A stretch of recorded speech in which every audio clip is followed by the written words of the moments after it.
चला तर फ्रेंड्स, आज आपण पाहूयात मराठवाडा स्पेशल दही धपाटे.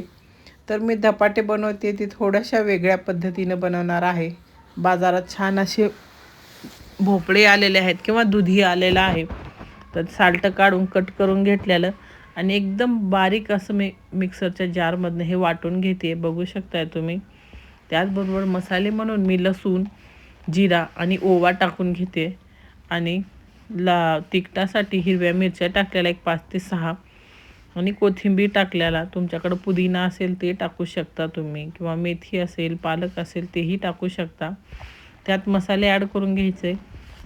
हळद, मीठ टाकून घेतलेलं मी आणि 1 वाटी ज्वारीचं पीठ,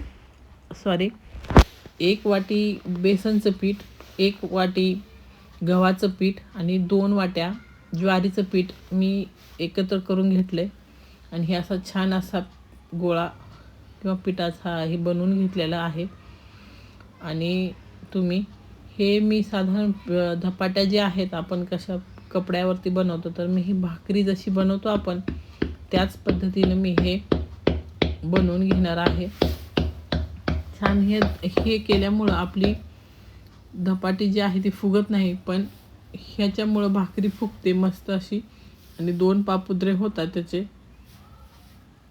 आणि पातळ होते, त्याच्यामुळं चव छान लागते. तर ह्याला पाणी लावून घ्यायचं आहे.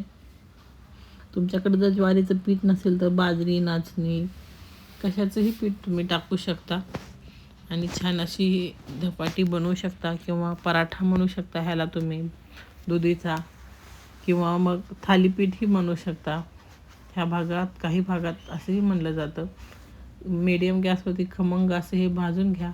वाटलंच तर तेल तुम्ही थोडंसं जास्त टाकून घ्या, म्हणजे आणखीन छान लागते. मला तेल कमी पाहिजे होतं म्हणून मी कमी टाकले.